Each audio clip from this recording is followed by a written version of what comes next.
Il y a des saisons de la vie que l'on ne choisit pas. Elles s'imposent à nous sans avertissement, sans explication claire, sans mode d'emploi. Tu te retrouves soudainement dans une épreuve que tu n'avais pas anticipée. Tu fais pourtant ce qu'il faut. Tu avances avec honnêteté. Tu essayes de rester droit. Et malgré cela, quelque chose se brise, quelque chose résiste, quelque chose te dépasse. Dans ces moments-là, une question revient souvent, parfois en silence, parfois avec colère. Pourquoi moi ? Mais il existe une vérité spirituelle que l'on comprend rarement sur le moment, et souvent trop tard. Certaines épreuves ne sont pas là pour t'écraser, mais pour t'élever. Pas t'élever extérieurement dans un premier temps, mais intérieurement. Et cette élévation intérieure précède toujours ce que Dieu construit ensuite à l'extérieur. Lorsque Dieu élève quelqu'un, il ne commence pas par lui donner plus. Il commence par le travailler plus profondément. Il façonne ce qui ne se voit pas encore. Il touche à la structure, à l'identité, à la posture intérieure. Et cela passe très souvent par une épreuve, parce que rien ne révèle autant ce qui est fragile, faux ou superficiel qu'une pression prolongée. Si tu traverses une épreuve aujourd'hui, ce n'est pas nécessairement parce que tu as fait quelque chose de mal. Ce n'est pas automatiquement un jugement, ni un rejet, ni une punition. Certaines épreuves arrivent précisément parce que tu es prêt pour autre chose, même si tu n'en as pas encore conscience. Dieu ne gaspille pas la souffrance. Il ne laisse rien au hasard. Même ce qui semble injuste ou absurde peut devenir un terrain de transformation. L'élévation de Dieu ne ressemble pas toujours à ce que l'on imagine. Nous pensons souvent que s'élever signifie aller plus haut, être plus visible, recevoir davantage. Mais dans le langage spirituel, l'élévation commence souvent par un abaissement volontaire de l'ego, des certitudes, des attentes. Dieu enlève parfois ce sur quoi tu t'appuyais pour t'apprendre à t'appuyer autrement. Et ce processus est inconfortable, car il te fait perdre tes repères habituels. Il y a des choses que tu n'aurais jamais vues en toi sans cette épreuve, des dépendances silencieuses, des peurs non reconnues, des fausses sécurités. Tant que tout va bien, ces choses restent cachées. Mais quand la pression arrive, elles apparaissent. Et ce n'est pas pour te condamner, mais pour te libérer. Dieu ne révèle jamais pour humilier. Il révèle pour guérir et reconstruire. Quand tu traverses une épreuve, tu es souvent tenté de croire que tu recules, que tu stagnes, que tu perds du terrain. Mais spirituellement, il est possible que tu avances plus que jamais. L'avancement n'est pas toujours visible. Il n'est pas toujours mesurable. Il se fait parfois dans le silence, dans la résistance intérieure, dans la fidélité quotidienne, malgré l'absence de résultats immédiats. Il y a une élévation qui se fait dans la patience, une élévation qui se fait dans la persévérance, une élévation qui se fait quand tu choisis de ne pas te durcir, de ne pas devenir amé, de ne pas abandonner intérieurement. Cette élévation-là est invisible pour les autres, mais elle est essentielle pour ce qui vient ensuite. Dieu n'élève pas quelqu'un qui n'a pas appris à rester debout quand tout tremble. Il n'élève pas quelqu'un qui dépend uniquement des circonstances favorables. Il élève ceux qui ont appris à garder leur intégrité, leur foi, leur humanité, même quand la route devient étroite. Et cette capacité se forge rarement dans le confort. Il est important de comprendre que l'épreuve ne définit pas ta valeur. Elle ne définit pas ton avenir. Elle ne définit pas ton identité. Elle est un passage, pas une destination. Mais ce passage te transforme. Tu n'en sors jamais exactement comme tu y es entré. Et ce changement intérieur est souvent la clé de la prochaine saison. Beaucoup de personnes regardent leur épreuve comme une parenthèse inutile, un retard à effacer, un accident à oublier. Mais dans la perspective de Dieu, il s'agit souvent d'un moment fondateur, un moment où les fondations sont renforcées, où les motivations sont purifiées, où les priorités sont réalignées, où le cœur est préparé à porter plus sans se perdre. Si tu n'avais pas traversé cette épreuve, certaines choses auraient grandi en toi de manière déséquilibrée. Certaines bénédictions auraient pu t'éloigner de l'essentiel. Certaines opportunités auraient pu te déstabiliser. Dieu préfère parfois te ralentir maintenant plutôt que de te voir chuter plus tard. Ce n'est pas un manque d'amour, c'est une forme de protection. Il y a aussi une solitude particulière dans l'épreuve. Tu te rends compte que tout le monde ne peut pas te suivre dans cette saison. Certains ne comprennent pas, d'autres se taisent, certains disparaissent, et cette solitude peut faire mal. Mais elle a aussi une fonction. Elle t'apprend à ne plus dépendre excessivement du regard des autres, Elle t'apprend à écouter différemment. Elle t'apprend à te recentrer. L'élévation de Dieu passe souvent par une clarification des relations, des attachements, des influences. Tout ce qui ne peut pas monter avec toi finit par se détacher. Et cela peut être douloureux, mais nécessaire. Tu ne peux pas aller plus haut en gardant tout ce qui te retenait plus bas. Si tu es dans une épreuve, regarde-la avec un regard différent, non pas en niant la douleur, mais en refusant de lui donner le dernier mot. Cette épreuve n'est pas la preuve que tu es abandonné. Elle peut être la preuve que Dieu est en train de faire quelque chose de plus profond que ce que tu vois. Tu peux être en train d'apprendre à marcher sans appui visible, à croire sans confirmation immédiate, à rester fidèle sans récompense rapide. Et ce sont précisément ces apprentissages qui préparent une élévation durable, pas fragile, pas superficielle. L'épreuve élève quand elle t'oblige à grandir intérieurement, quand elle te pousse à réfléchir autrement, quand elle t'invite à ralentir, à observer, à discerner, quand elle t'amène à faire des choix plus conscients, plus alignés, plus vrais. Et même si aujourd'hui tu ne vois pas encore le fruit, cela ne signifie pas qu'il n'existe pas. Il est normal de ne pas tout comprendre pendant l'épreuve.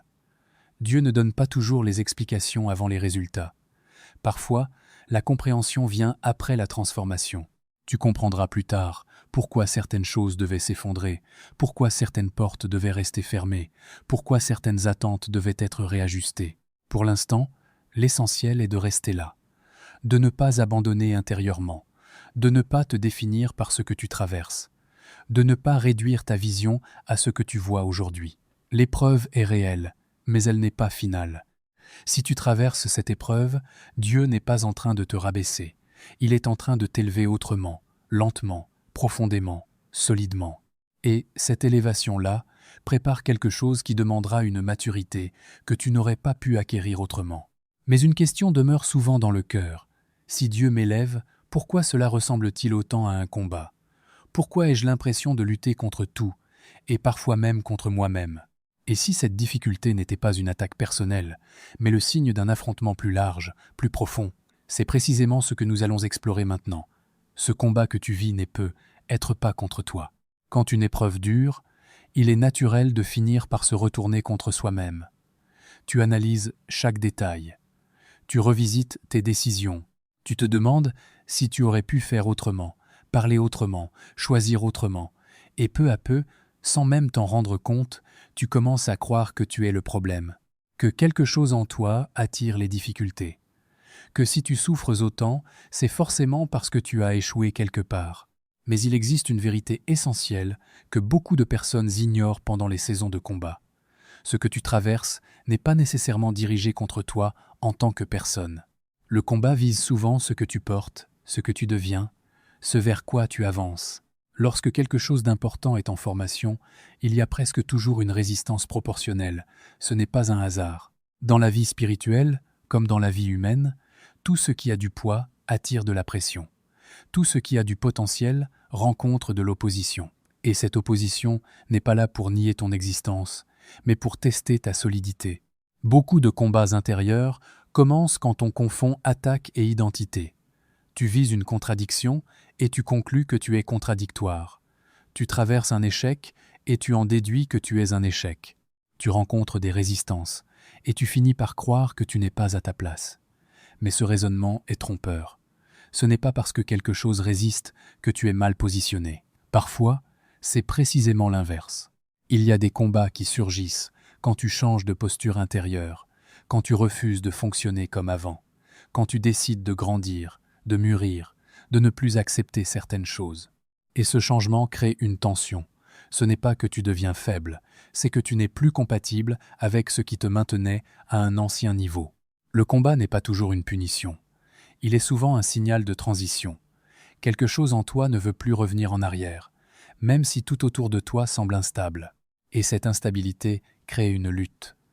Une lutte entre l'ancien et le nouveau, entre ce que tu étais et ce que tu es en train de devenir. Beaucoup de personnes pensent que si Dieu est avec elles, elles ne devraient pas lutter autant. Mais cette idée est fausse. La présence de Dieu n'élimine pas toujours le combat. Elle change sa finalité. Le combat n'est plus là pour te détruire, mais pour t'affiner. Il ne vise pas ton cœur, mais ce qui doit être ajusté autour de ton cœur. Il est important de comprendre cela, car sinon tu risques de t'épuiser à combattre contre toi-même, à te juger sévèrement, à t'accuser inutilement, à te parler durement. Et ce combat intérieur-là est souvent plus destructeur que l'épreuve elle-même. Quand le combat n'est pas contre toi, il est souvent contre ce que tu refuses désormais de tolérer, contre les anciennes limites, contre les compromis passés, contre les schémas répétitifs. Et ces schémas ne se laissent pas briser sans résistance. Ils se défendent. Ils tentent de te faire croire que tu es en train de perdre, alors qu'en réalité, tu es en train de changer. Il y a aussi des combats qui surgissent quand tu portes quelque chose que ton environnement n'est pas encore prêt à comprendre. Tu ressens un décalage, une solitude, une incompréhension, et cela peut te faire douter. Mais ce décalage n'est pas un défaut. Il est souvent le signe que tu es en avance intérieurement par rapport à ce qui t'entoure. Le combat devient alors mental. Tu te demandes si tu dois t'adapter pour avoir la paix ou rester fidèle à ce que tu ressens profondément. Et cette tension est inconfortable, mais elle est formatrice. Elle t'apprend à ne plus chercher la validation immédiate, à ne plus dépendre de l'approbation extérieure pour avancer. Beaucoup de personnes abandonnent à ce stade, non pas parce qu'elles sont incapables, mais parce qu'elles interprètent mal le combat. Elles pensent qu'elles sont en train de se tromper, alors qu'elles sont en train de franchir un seuil. Elles pensent qu'elles doivent reculer, alors qu'elles sont appelées à tenir. Le combat n'est pas contre ta valeur. Il ne remet pas en cause ton appel, ta dignité ou ta place. Il révèle simplement que tu es dans une zone de croissance. Et toute croissance réelle implique une forme de friction. Sans friction, il n'y a pas de transformation durable. Il est aussi important de noter que certains combats apparaissent quand tu refuses de t'éteindre intérieurement, quand tu continues d'espérer malgré les déceptions, quand tu refuses de devenir amer malgré les blessures, quand tu choisis de rester intègre malgré les pertes. Cette résistance intérieure crée une opposition, mais elle est saine. Elle est le signe que ton cœur n'a pas cédé. Si le combat était contre toi, tu serais déjà détruit intérieurement. Or, malgré la fatigue, malgré les doutes, quelque chose en toi tient encore. Quelque chose refuse de lâcher. Quelque chose continue de croire qu'il y a plus que ce que tu vois aujourd'hui. Et cette chose-là est précieuse. Il faut aussi comprendre que certains combats sont silencieux. Ils ne sont pas visibles aux yeux des autres. Tu continues de fonctionner. Tu continues d'assumer. Mais, à l'intérieur, tu luttes pour rester aligné, pour ne pas te trahir, pour ne pas te refermer. Et ces combats invisibles sont souvent les plus déterminants. Tu n'es pas faible parce que tu luttes. Tu es humain. Et parfois, tu es même courageux sans le savoir. Le courage ne consiste pas toujours à avancer sans peur. Il consiste souvent à avancer malgré la confusion, malgré l'incertitude, malgré l'absence de garantie. Le combat n'est pas contre toi, mais contre ce que tu n'es plus appelé à être, contre les anciennes versions de toi qui ne peuvent plus porter ce qui vient. Et ce processus est exigeant, car il demande de laisser mourir certaines habitudes, certaines croyances, certaines attentes. Il est normal de ressentir une forme de deuil dans ce combat. Tu perds des repères, tu perds parfois des relations, tu perds une image de toi-même. Mais ce deuil n'est pas une fin. Il prépare un réalignement plus juste. Si tu traverses un combat aujourd'hui, ne le personnalise pas à l'excès, ne le transforme pas en condamnation intérieure. Observe-le, apprends de lui. Laisse-le te révéler ce qui doit être renforcé, ajusté et purifié. Mais ne laisse pas ce combat définir qui tu es. Tu n'es pas ton combat. Tu es celui ou celle qui le traverse. Et cela change tout. Mais une autre question surgit souvent à ce stade. Si ce combat n'est pas contre moi, pourquoi semble-t-il parfois si injuste ? Pourquoi ceux qui essaient de faire le bien souffrent-ils autant ? Pourquoi la droiture n'épargne-t-elle pas de la douleur ? C'est précisément cette question que nous allons explorer maintenant. Pourquoi les justes souffrent-ils ? C'est une question ancienne, mais toujours brûlante. Une question que beaucoup n'osent pas formuler à voix haute, mais qui traverse silencieusement le cœur de ceux qui essaient de faire les choses correctement. Pourquoi, malgré la droiture, malgré les efforts, malgré la sincérité, la souffrance persiste-t-elle ? Pourquoi ceux qui cherchent à marcher droit semblent parfois porter des charges plus lourdes que ceux qui avancent sans scrupule ? Cette question devient encore plus douloureuse quand la souffrance ne peut pas être reliée à une erreur évidente. Tu regardes ta vie, tu examines tes choix, tu revisites tes décisions, et tu ne trouves pas de faute claire qui justifierait ce que tu traverses. Et pourtant, la pression est là, l'attente est là, la perte est là, le silence est là. La souffrance des justes n'est pas une anomalie. Elle fait partie d'un mystère plus vaste que notre logique immédiate. Le problème survient quand on confond souffrance et désapprobation. Beaucoup pensent inconsciemment que souffrir signifie être en tort, être puni, être éloigné de Dieu. Mais cette équation est fausse. La douleur n'est pas toujours un signal de déviation. Elle est parfois le signe d'une profondeur en construction. Les justes souffrent souvent parce qu'ils refusent de fonctionner à la surface des choses. Ils ressentent plus, ils portent plus, ils s'interrogent plus. Ils ne se contentent pas de solutions faciles. Et cette sensibilité, loin d'être une faiblesse, les expose à des tensions que d'autres évitent en s'endurcissant ou en se détachant. Il y a aussi une souffrance liée à l'intégrité. Être juste ne signifie pas être parfait, mais cela implique de vivre avec une conscience éveillée. Et une conscience éveillée ressent ce que d'autres étouffent. Elle perçoit les incohérences, elle souffre des injustices. Elle lutte intérieurement quand les compromis semblent plus simples que la fidélité à ses valeurs. Beaucoup de souffrances ne viennent pas d'actions mauvaises, mais du refus d'en commettre. Dire non quand tout pousse à dire oui. Se taire quand la vengeance serait tentante. Pardonner quand la rancune semble légitime. Rester droit quand le système encourage la facilité. Ces choix coûtent. Et ce coût est souvent invisible, mais réel. Il existe aussi une souffrance liée à la croissance. Les justes souffrent parce qu'ils acceptent d'être transformés. Ils ne fuient pas le processus. Ils ne contournent pas les zones inconfortables. Ils acceptent que certaines choses doivent mourir en eux pour que d'autres naissent. Et toute transformation profonde comporte une forme de douleur. La souffrance n'est donc pas toujours le signe que quelque chose va mal.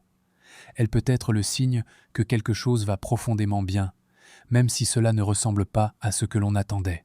Ce paradoxe est difficile à accepter, surtout dans une culture qui associe bénédiction à confort immédiat et réussite visible. Il est aussi important de comprendre que les justes souffrent parfois parce qu'ils se trouvent à la frontière entre deux saisons. L'ancienne saison est terminée, mais la nouvelle n'est pas encore pleinement installée. Et cet entre-deux est inconfortable. Les repères disparaissent, les certitudes s'effritent. Ce qui fonctionnait hier ne fonctionne plus aujourd'hui. Et ce vide temporaire peut être angoissant. Dans ces moments, la tentation est grande de retourner en arrière, non pas parce que c'était mieux, mais parce que c'était familier. Pourtant, la souffrance de l'entre-deux n'est pas un piège. Elle est un passage. Et les passages ne sont jamais confortables, mais ils sont nécessaires. Il y a aussi une souffrance liée à la responsabilité intérieure. Plus tu grandis, plus tu prends conscience de l'impact de tes choix, non seulement sur toi, mais sur les autres. Cette conscience peut devenir lourde. Tu ne peux plus agir à la légère. Tu ressens le poids de ce que tu portes. Et ce poids peut parfois ressembler à une fatigue morale profonde. Les justes souffrent également parce qu'ils ne trichent pas avec eux-mêmes. Ils ne se racontent pas d'histoire pour éviter la vérité. Ils regardent leurs limites en face. Ils reconnaissent leurs zones d'ombre. Et cette honnêteté intérieure peut être douloureuse. Mais elle est aussi libératrice à long terme. Il est important de dire ceci clairement. La souffrance des justes n'est pas une dette à payer pour mériter quelque chose. Elle n'est pas un échange. Elle n'est pas un test cruel. Elle est souvent une conséquence indirecte du fait de vivre avec profondeur dans un monde qui valorise la surface. Beaucoup de personnes évitent certaines souffrances en se fermant intérieurement. Elles deviennent insensibles. Elles baissent leurs attentes. Elles réduisent leurs engagements. Elles s'adaptent à la médiocrité ambiante pour avoir la paix. Les justes, eux, refusent ce type de paix. Ils préfèrent une vérité inconfortable à un confort trompeur. La souffrance peut aussi révéler ce qui est réellement important. Elle agit comme un filtre. Elle élimine le superflu. Elle met en lumière ce qui compte vraiment. Et ce processus de clarification, bien qu'exigeant, prépare une solidité intérieure que rien ne peut ensuite ébranler. Il y a enfin une souffrance liée à l'espérance. Espérer, c'est s'exposer. C'est croire qu'il y a plus, même quand les circonstances disent le contraire. Et cette espérance, maintenue dans l'adversité, est coûteuse. Elle demande de la patience, de la persévérance et parfois un courage silencieux que peu reconnaissent. Si tu souffres aujourd'hui en essayant de rester juste, ne conclus pas trop vite que quelque chose est cassé en toi. Il est possible que tu sois simplement en train de traverser une profondeur que d'autres n'ont pas encore osé atteindre. Cette souffrance n'est pas une fin, elle est un langage. Elle dit que quelque chose se prépare, même si tu ne le vois pas encore clairement. Mais cette préparation passe souvent par un moment où tout semble s'effondrer, où les structures sur lesquelles tu comptais ne tiennent plus, où ce qui te soutenait disparaît. Et c'est précisément à cet endroit que surgit une autre vérité essentielle. Quand tout s'écroule, Dieu construit. Il y a des moments où l'on n'a même plus les mots pour décrire ce que l'on vit. Pas parce que la douleur est trop forte, mais parce que tout ce qui donnait un sens à la stabilité semble avoir disparu en même temps. Les repères tombent les uns après les autres. Ce qui paraissait solide hier se fissure aujourd'hui. Ce qui te portait s'effondre sans prévenir. Et tu te retrouves face à une question silencieuse. Comment continuer quand tout ce que tu avais construit ne tient plus? L'effondrement est souvent interprété comme un échec, comme une preuve que quelque chose n'a pas fonctionné, comme une fin brutale et injuste. Pourtant, l'effondrement n'est pas toujours une destruction. Il peut être une révélation. Il met à nu ce qui reposait sur des fondations fragiles. Il expose ce qui ne pouvait pas soutenir ce qui devait venir ensuite. Beaucoup de choses tiennent longtemps uniquement parce qu'elles ne sont pas encore mises à l'épreuve. Elles semblent solides jusqu'au jour où la pression augmente. Jusqu'au jour où la vie demande plus de profondeur, plus de cohérence, plus de vérité. Et ce jour-là, ce qui n'était pas aligné commence à céder. Quand tout s'écroule, ce n'est pas nécessairement parce que tu as mal construit. C'est parfois parce que ce que tu avais construit ne correspond plus à ce que tu es en train de devenir. Il y a des structures qui ont servi à une saison, mais qui deviennent trop étroites pour la suivante. Les perdre fait mal, mais les garder t'aurait empêché d'avancer. L'effondrement est brutal parce qu'il enlève l'illusion de contrôle. Tu pensais savoir où tu allais, tu pensais comprendre le chemin, tu pensais maîtriser les paramètres essentiels. Et soudain, tout échappe. Cette perte de contrôle est déstabilisante, mais elle ouvre aussi un espace nouveau, celui où quelque chose de plus profond peut être posé. Dieu ne construit pas toujours en ajoutant. Il commence souvent par enlever. Il ne détruit pas pour humilier, mais pour préparer. Ce qui s'écroule révèle ce qui ne pouvait plus soutenir la suite. Et ce processus, bien qu'inconfortable, est nécessaire pour éviter que ce qui vient soit bâti sur des fondations instables. Il est important de comprendre que Dieu ne construit pas toujours de manière visible. Quand tout s'écroule extérieurement, l'intérieur est souvent en chantier. Les valeurs se réorganisent. Les priorités se clarifient. Les motivations sont purifiées. Ce travail intérieur est silencieux, mais il est essentiel. Sans lui, toute reconstruction serait superficielle. L'effondrement force aussi à ralentir. Il t'empêche de continuer sur un rythme qui n'était plus soutenable. Il te confronte à ce que tu évitais. Il te met face à toi-même, sans distraction. Et cette confrontation, aussi inconfortable soit-elle, permet une lucidité nouvelle. Beaucoup découvrent dans ces moments que ce qu'ils appelaient stabilité était en réalité une accumulation de compromis. Des compromis acceptés par fatigue, par peur, par habitude. L'effondrement révèle ces compromis et t'offre l'opportunité de repartir autrement, avec plus de cohérence et moins de concessions intérieures. Quand tout s'écroule, la tentation est grande de vouloir reconstruire rapidement, juste pour retrouver une forme de normalité. Mais la précipitation est l'ennemi de la profondeur. Reconstruire trop vite, sans comprendre ce qui a cédé, revient à répéter les mêmes schémas. Le temps de l'effondrement est aussi un temps d'apprentissage. Il y a une sagesse particulière dans le fait de rester un moment dans l'inconfort, sans chercher à le masquer. Ce temps permet de distinguer ce qui doit être restauré de ce qui doit être abandonné. Tout ne mérite pas d'être reconstruit. Certaines choses doivent rester derrière pour que l'avenir soit possible. Dieu construit souvent là où tu te sens le plus vulnérable, là où tu n'as plus de façade, là où tu ne peux plus prétendre aller bien. Cette vulnérabilité n'est pas une faiblesse. Elle est un terrain fertile pour quelque chose de plus authentique. Ce qui est construit dans la vulnérabilité est souvent plus solide que ce qui est construit dans l'illusion de maîtrise. L'effondrement est aussi un révélateur de relations. Certaines disparaissent quand les structures tombent, d'autres se renforcent.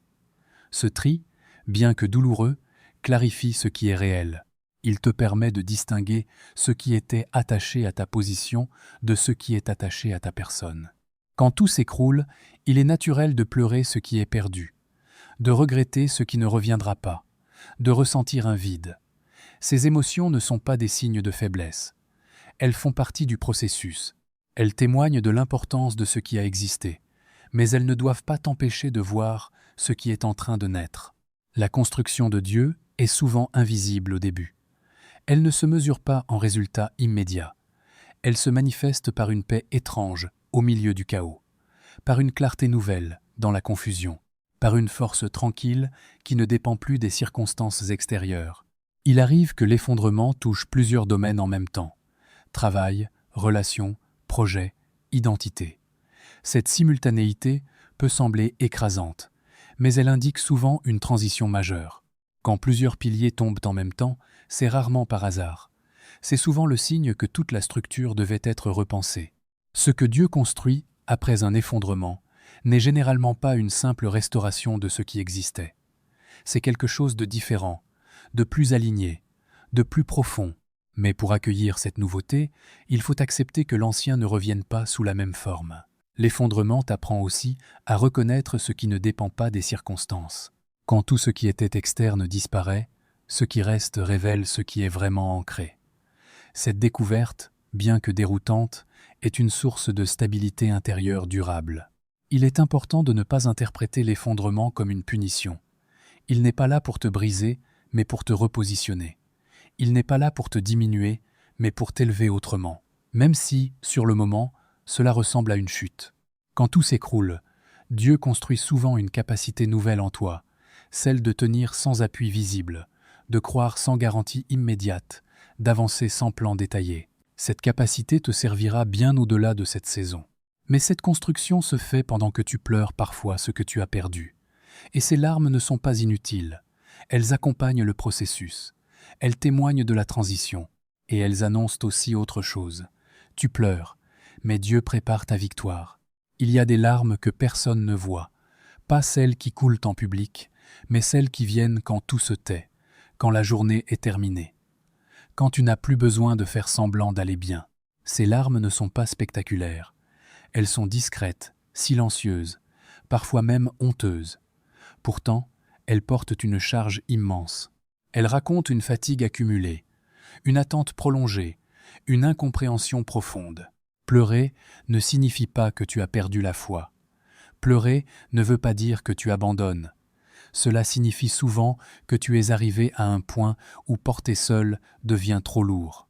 Les larmes sont parfois la seule langue que l'âme trouve quand les mots ne suffisent plus.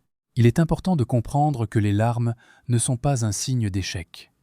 Elles sont souvent le signe que quelque chose est en train de se transformer. Avant toute victoire véritable, il y a presque toujours une phase de vulnérabilité intense. Une phase où l'on se sent exposé, fragile, à bout. Cette phase n'est pas inutile. Elle prépare le terrain. Beaucoup imaginent la victoire comme un moment de force éclatante, de confiance absolue, de clarté parfaite. Mais la réalité est souvent différente. La victoire commence souvent dans un lieu de faiblesse, dans un moment où tu n'as plus d'énergie pour lutter comme avant, où tu avances non plus par assurance, mais par fidélité. Les larmes révèlent ce qui compte vraiment.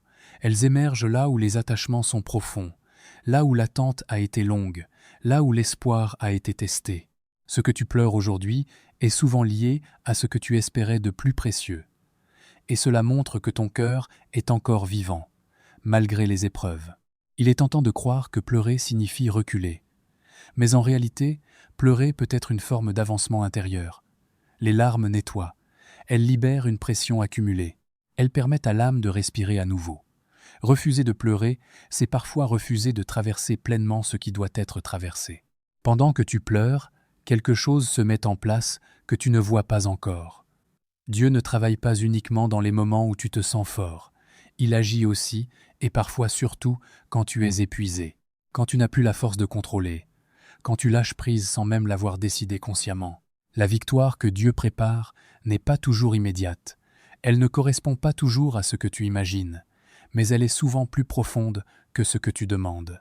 Elle touche des zones que tu n'aurais jamais pensé devoir être transformées. Il est essentiel de comprendre que Dieu ne méprise pas tes larmes. Il ne les ignore pas. Elles ne sont pas perdues. Elles sont prises en compte dans le processus. Chaque larme est une preuve que tu continues d'espérer, même quand l'espérance est douloureuse.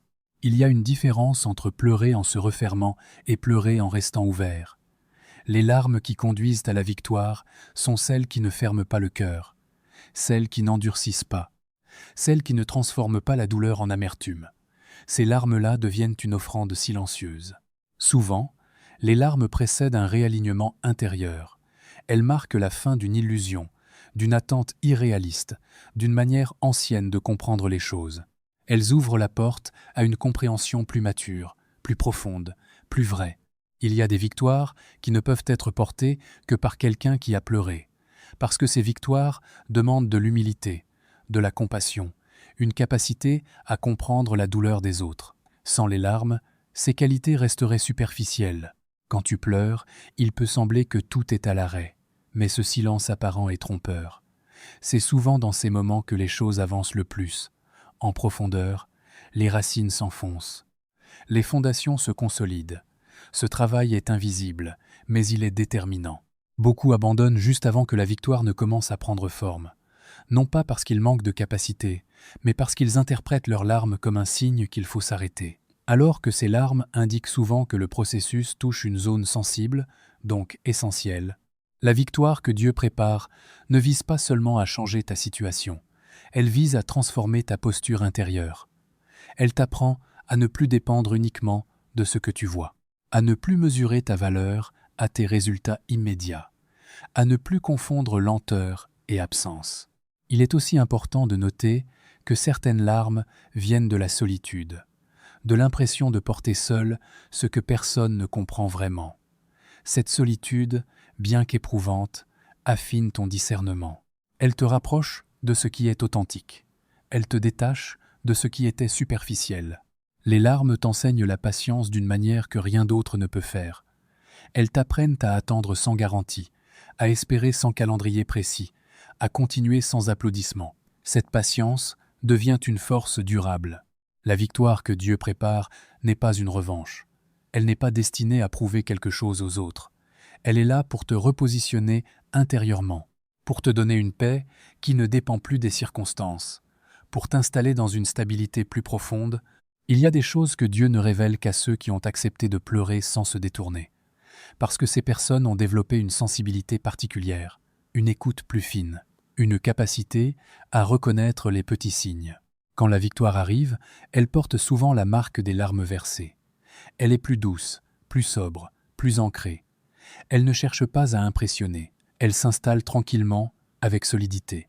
Mais tant que tu es dans la phase des larmes, il est facile de penser que tu es oublié, que ton histoire est en pause, que Dieu est silencieux parce qu'il est absent.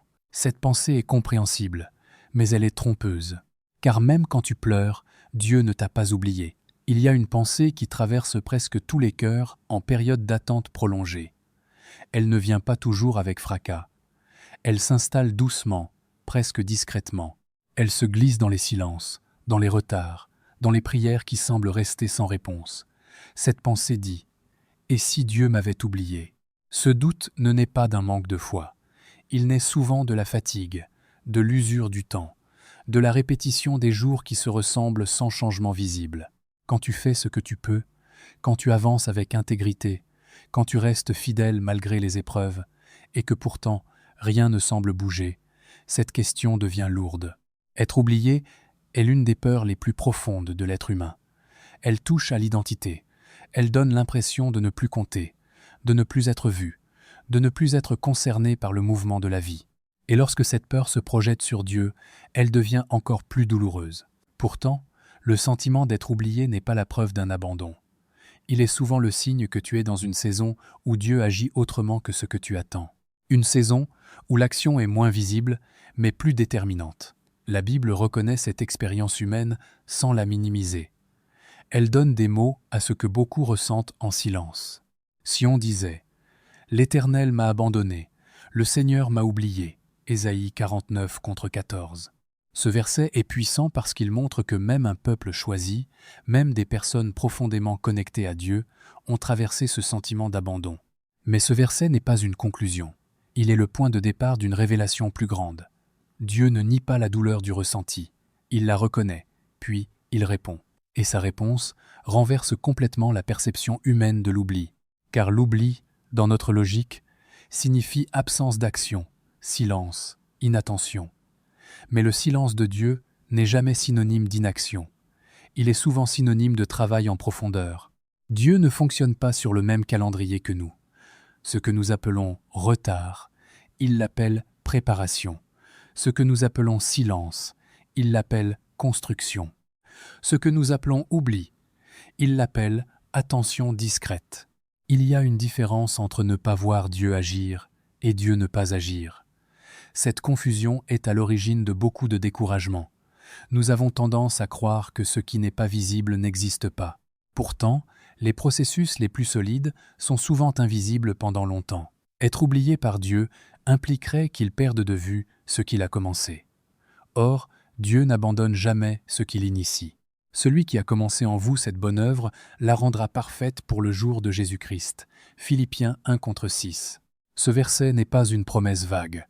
Il affirme une continuité, un engagement, une fidélité qui ne dépend pas de tes performances ni de tes émotions. Quand tu as l'impression d'être oublié, il est souvent utile de regarder ce qui a changé en toi plutôt que ce qui n'a pas encore changé autour de toi. Car Dieu travaille rarement uniquement sur les circonstances. Il agit d'abord sur la personne qui traverse ces circonstances. Le sentiment d'oubli peut aussi venir du fait que Dieu ne répond plus de la même manière qu'avant. Les saisons précédentes étaient être marquées par des réponses rapides, des confirmations claires, des portes ouvertes visibles. Et maintenant, tout semble plus lent, plus flou, plus exigeant. Cela ne signifie pas que Dieu s'est éloigné. Cela signifie souvent que la relation a mûri. Dieu ne traite pas toujours les personnes matures comme les débutants. Il n'a plus besoin de confirmer chaque pas. Il sait que certaines compréhensions sont déjà intégrées. Le silence devient alors un espace de confiance plutôt qu'un vide à combler. Il est aussi important de comprendre que Dieu peut te retirer certaines sensations sans te retirer sa présence. Tu peux ne plus ressentir la même intensité émotionnelle tout en étant profondément accompagné. La foi mature ne repose pas uniquement sur le ressenti, mais sur une conviction ancrée. Parfois, le sentiment d'être oublié vient du fait que Dieu ne répond pas à la prière que tu formules, parce qu'il est en train de répondre à une prière plus profonde que tu n'as pas encore formulée. Une prière liée à ton caractère, à ta capacité à porter ce qui vient, à ta solidité intérieure. Dieu ne t'oublie pas quand il te fait attendre. Il t'entraîne à une autre forme de relation, une relation moins dépendante des signes extérieurs, plus enracinée dans la confiance. Il y a aussi des moments où Dieu te cache volontairement, non pas pour t'ignorer, mais pour te protéger. Être visible trop tôt peut être dangereux. Être exposé avant d'être prêt peut briser ce qui devait être construit. Ce temps caché est souvent interprété comme un oubli, alors qu'il s'agit d'une stratégie. Beaucoup de choses précieuses se développent loin des regards. Les racines poussent dans l'obscurité. Les fondations se posent sous la surface. Le silence n'est pas un vide, c'est un environnement de croissance. Dieu n'oublie pas les détails de ta vie. Il n'oublie pas les sacrifices invisibles. Il n'oublie pas les choix difficiles que tu fais quand personne ne regarde. Il n'oublie pas les renoncements silencieux. Le fait que ces choses ne soient pas immédiatement récompensées ne signifie pas qu'elles sont ignorées. Le sentiment d'oubli peut aussi être un test de motivation. Continuerais-tu à avancer si personne ne te voyait, si rien ne semblait confirmer ton chemin? Cette question est inconfortable, mais elle révèle la profondeur de ton engagement. Dieu ne t'oublie pas quand il ne te donne pas ce que tu demandes. Il t'épargne parfois ce qui te limiterait plus tard. Ce que tu perçois comme un refus est parfois une protection à long terme. Il est aussi possible que Dieu te fasse traverser une saison où tu dois apprendre à ne plus dépendre uniquement de l'approbation extérieure. Cette dépendance peut devenir une entrave. Le sentiment d'oubli t'oblige à redéfinir ta source de sécurité. Dieu ne t'oublie pas quand il te fait passer par l'ordinaire. Toutes les saisons ne sont pas marquées par l'extraordinaire. Certaines sont répétitives, monotones, discrètes. Mais ces saisons construisent une constance que l'extraordinaire seul ne peut produire. Être oublié par Dieu serait incompatible avec sa nature. Ce qui change, ce n'est pas sa présence, mais ta perception. Et cette perception est souvent influencée par la fatigue, la comparaison et l'attente prolongée. Même lorsque tu n'as aucun signe visible, Dieu est fidèle à son processus. Il n'interrompt pas une œuvre parce qu'elle devient inconfortable. Il ne détourne pas son regard parce que le chemin est long. Si tu te sens oublié aujourd'hui, il est probable que tu sois en train de traverser une phase où Dieu agit de manière plus silencieuse, plus stratégique, plus profonde. Une phase où tout n'est pas expliqué, mais où tout est préparé. Et c'est précisément là que naît une autre difficulté. Quand Dieu se tait, car le silence de Dieu peut être plus éprouvant que l'adversité visible. Et pourtant, ce silence cache souvent une activité intense. Sache que quand Dieu se tait, mais agit en secret, il y a des silences qui pèsent plus lourd que les paroles. Pas parce qu'ils sont vides, mais parce qu'ils arrivent à un moment où tu aurais besoin d'une direction claire, d'un signe précis, d'une confirmation rassurante. Le silence de Dieu est l'une des expériences les plus déstabilisantes de la foi. Il ne fait pas de bruit, il ne s'explique pas facilement, et pourtant, il transforme profondément ceux qui le traversent. Quand Dieu se tait, la première réaction est souvent l'inquiétude. On se demande si l'on a mal compris, si l'on a fait une erreur, si l'on s'est éloigné sans s'en rendre compte. Le silence est rapidement interprété comme une distance, voire comme une absence. Pourtant, le silence de Dieu n'est jamais un désintérêt. Il est rarement synonyme de retrait. Il est souvent un changement de mode d'action. Nous avons tendance à associer la présence de Dieu à une parole claire, à une direction immédiate, à une intervention visible. Mais Dieu n'agit pas toujours dans le spectaculaire. Il n'est pas obligé de parler pour être présent. Il n'est pas obligé de se manifester bruyamment pour agir efficacement. La Bible montre à plusieurs reprises que Dieu choisit parfois le silence comme espace de transformation. L'Éternel n'était pas dans le vent, ni dans le tremblement de terre, ni dans le feu, mais dans un murmure doux et léger. 1 Rois 10 à 9, 12. Ce verset révèle quelque chose d'essentiel. Dieu n'est pas toujours là où l'on s'attend à le trouver. Il se manifeste parfois dans ce qui semble imperceptible. Le silence de Dieu oblige à changer d'écoute. Quand les réponses ne viennent plus de l'extérieur, l'attention se tourne vers l'intérieur. Les distractions tombent. Les certitudes superficielles s'effritent. Et ce processus, bien que déstabilisant, permet une foi plus enracinée. Il est important de comprendre que le silence n'est pas un arrêt du processus. C'est souvent une phase où les choses avancent à un niveau plus profond, comme une graine sous terre, invisible mais en pleine transformation. Rien ne semble bouger en surface, mais tout se prépare en profondeur. Quand Dieu se tait, il travaille souvent sur la motivation. Il observe ce qui te pousse à continuer. Est-ce la recherche de sensations spirituelles, l'attente d'une récompense immédiate, ou une confiance plus mature, capable de persévérer même sans encouragement visible? Le silence enlève les béquilles. Il t'empêche de t'appuyer uniquement sur des signes extérieurs. Il t'invite à développer une relation qui ne dépend plus uniquement de ce que tu ressens, mais de ce que tu sais être vrai, même sans preuve immédiate. Beaucoup abandonnent dans le silence, non pas parce que Dieu est absent, mais parce qu'ils n'ont pas appris à reconnaître son action discrète. Pourtant, le silence est souvent l'indication que quelque chose de sérieux est en cours. Dieu ne parle pas toujours quand il construit, il se tait souvent quand il pose des fondations solides. Le silence peut aussi être une protection. Parler trop tôt, révéler trop vite, exposer trop rapidement ce qui est en gestation peut compromettre le processus. Dieu protège parfois ses œuvres en les gardant cachées jusqu'au moment opportun. Il est humain de vouloir comprendre immédiatement, de vouloir une explication logique à chaque étape.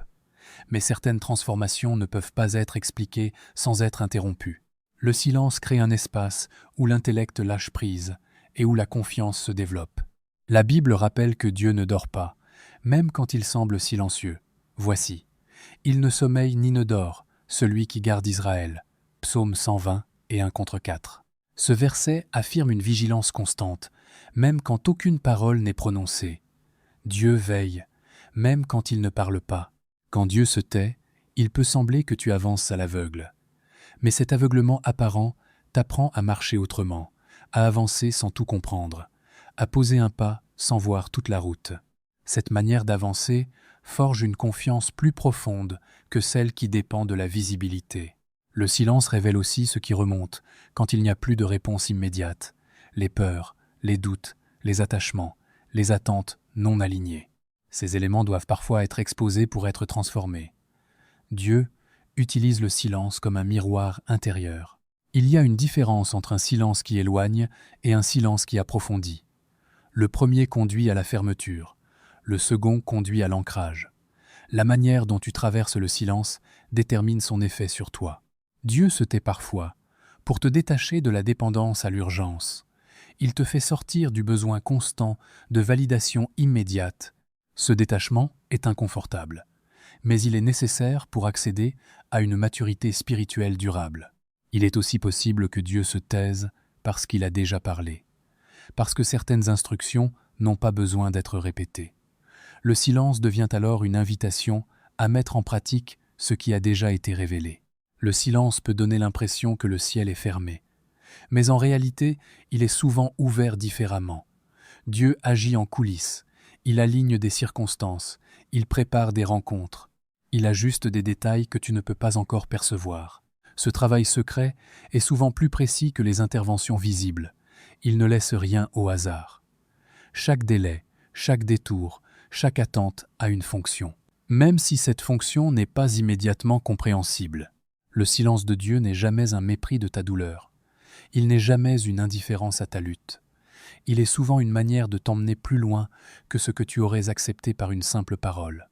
Il faut du courage pour rester dans le silence, sans se durcir, pour continuer sans explication, pour espérer sans confirmation. Mais ce courage est précisément ce qui te prépare à la suite. Car le silence n'est pas une fin, il est une transition, une phase intermédiaire entre ce qui a été et ce qui sera. Et cette phase, aussi inconfortable soit-elle, a un sens. Quand Dieu se tait, il agit en secret. Et ce qu'il prépare dans le secret demande souvent une capacité nouvelle à supporter l'attente, l'incertitude et la lenteur. C'est pourquoi cette saison, bien que silencieuse, est rarement inutile. Elle est souvent douloureuse, mais elle est aussi nécessaire. Dieu ne gaspille rien, ni tes larmes, ni tes silences, ni tes fractures. Et ce que tu croyais être la preuve de ta faiblesse devient souvent le lieu de ta plus grande fécondité. Si tu es arrivé jusqu'ici, ce n'est pas un hasard. Ce chemin que nous avons parcouru ensemble n'était pas destiné à te donner des réponses rapides, mais à t'aider à comprendre ce que tu traverses avec plus de profondeur, plus de vérité, plus de paix. Nous avons parlé de l'épreuve qui élève, du combat qui n'est pas contre toi, de la souffrance des justes, de l'effondrement qui prépare une construction, des larmes qui annoncent une victoire, du silence de Dieu, de l'oubli qui n'en est pas un, de la douleur nécessaire, et enfin, de la brisure que Dieu utilise. Tout cela converge vers une seule vérité. Ce que tu vis n'est pas inutile. Il y a des saisons qui ne s'expliquent pas pendant qu'on les traverse. Elles ne se comprennent qu'avec le recul, et parfois, même avec le recul, elles restent mystérieuses. Mais elles laissent toujours une trace, une solidité, une profondeur, une clarté nouvelle.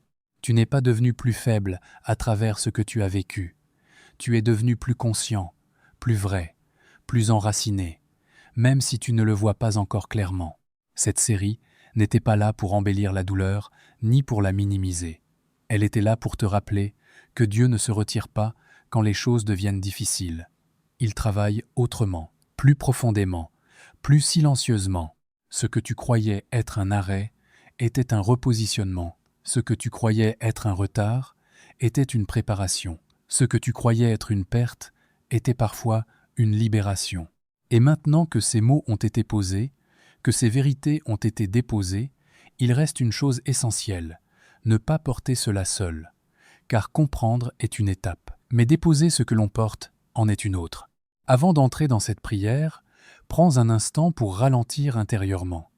Il ne s'agit pas de t'isoler longtemps, ni de créer une atmosphère parfaite. Il s'agit simplement de faire de la place, de mettre en pause quelques instants ce qui te sollicite de toutes parts. Cette prière n'est pas un exercice spirituel à réussir. Ce n'est pas un texte à écouter passivement. C'est un espace ouvert, un lieu où tu peux venir tel que tu es, sans filtre, sans posture, sans avoir besoin d'expliquer ou de justifier ce que tu ressens. Tu n'as rien à arranger avant de venir, rien à comprendre parfaitement, rien à prouver. Si ton cœur est fatigué, viens avec cette fatigue. S'il est confus, viens avec cette confusion. Même le silence a sa place ici. Laisse ces mots t'accompagner, non comme une obligation, mais comme une main tendue. Et si tu le peux, entre maintenant dans cette prière avec sincérité et simplicité. Seigneur, me voici devant toi tel que je suis réellement, et non tel que j'essaye parfois de paraître. Je viens sans force fabriquée, sans réponse toute prête, sans masque spirituel. Je viens avec ce que je porte depuis longtemps, avec ce poids discret que personne ne voit, avec cette fatigue intérieure qui ne disparaît pas simplement en se reposant. Tu connais les combats que je n'ai jamais vraiment nommés. Tu vois les luttes silencieuses que je mène quand tout semble calme à l'extérieur. Tu connais les questions qui me traversent l'esprit quand la nuit tombe et que les distractions se taisent. Tu sais ce que j'ai perdu, ce que j'ai dû laisser derrière moi, ce que j'ai accepté sans toujours comprendre pourquoi.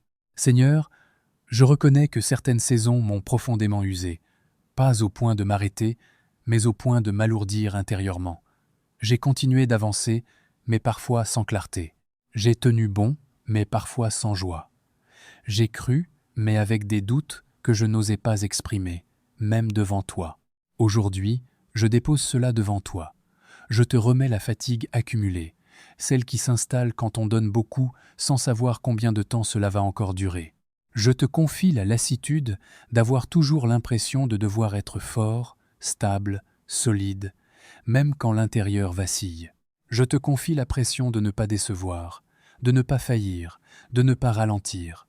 Seigneur, tu sais combien j'ai essayé de comprendre ce que je traverse, combien j'ai cherché un sens rapide, une explication immédiate, une sortie claire, combien j'ai voulu raccourcir certaines saisons, éviter certaines douleurs, contourner certains passages difficiles. Pardonne-moi pour les moments où j'ai interprété ton silence comme un abandon, pour les instants où j'ai pensé être mis de côté, oublié, laissé en suspens. Pardonne-moi pour les fois où j'ai cru que mon histoire était en pause, alors que tu travaillais autrement. Aujourd'hui, je choisis de te faire confiance différemment. Pas seulement quand tout est clair et fluide, mais aussi quand le chemin est flou. Pas seulement quand les réponses arrivent vite, mais aussi quand l'attente s'étire. Pas seulement quand je comprends ce que tu fais, mais aussi quand je dois avancer sans visibilité. Seigneur, regarde les zones brisées de mon cœur, celles que j'ai essayé de réparer seul, celles que j'ai cachées par peur d'être vulnérable, celles que j'ai durcies pour ne plus souffrir. Je t'invite dans ces endroits-là, non pour les exposer, mais pour les transformer. Transforme ce qui a été une source de douleur en une source de profondeur. Transforme ce qui m'a fragilisé en un lieu de solidité nouvelle. Transforme mes blessures en discernement, mes larmes en sagesse, mes silences en confiance plus mature. Seigneur, je reconnais que certaines choses devaient s'effondrer, même si cela m'a fait peur, même si cela m'a laissé vide, même si cela m'a obligé à recommencer autrement. Aujourd'hui, je choisis de ne plus lutter contre ce qui devait tomber. Je te remercie pour ce que tu as enlevé, même si je ne l'ai pas compris sur le moment. Je te remercie pour ce que tu as empêché, même si je l'ai vécu comme un refus. Je te remercie pour ce que tu construis encore dans l'ombre, même si je ne le vois pas clairement. Apprends-moi à ne pas mépriser les saisons lentes, à ne pas juger les jours ordinaires, à ne pas confondre discrétion et inutilité. Aide-moi à reconnaître ta présence dans les ajustements subtils, dans les changements intérieurs, dans la paix qui revient doucement. Seigneur, je te confie mon avenir sans chercher à le contrôler. Je te confie mes attentes sans exiger de calendrier précis. Je te confie mes projets sans m'y attacher de manière rigide. Apprends-moi à marcher avec toi, sans m'agripper à mes propres plans. Fais de moi quelqu'un de stable, pas seulement performant, quelqu'un d'aligné, pas seulement visible, quelqu'un de vrai, pas seulement admiré. Donne-moi un cœur ancré plus qu'un rythme effréné. Garde mon cœur tendre, Seigneur. Protège-le de l'amertume qui naît quand l'attente dure trop longtemps. Protège-le de la comparaison qui vole la paix. Protège-le du découragement discret qui s'installe sans bruit. Je te remets ce que je ne comprends pas encore, ce qui reste sans réponse, ce qui fait encore mal quand j'y pense. Je choisis de croire que tu n'as rien gaspillé, ni mes larmes, ni mes retards, ni mes détours. Je choisis de croire que tu écris une histoire plus large que ce que je perçois aujourd'hui. Une histoire où chaque saison a un sens, où chaque brisure a une utilité, où chaque attente prépare quelque chose de juste et de solide. Conduis-moi pas à pas, même lentement, même discrètement, même sans bruit. Je n'ai pas besoin de tout comprendre pour te faire confiance. Je n'ai pas besoin de tout voir pour avancer. Je n'ai pas besoin d'être fort pour être entre tes mains. Je viens tel que je suis. Et je te laisse faire ce que toi seul sais faire. Amen.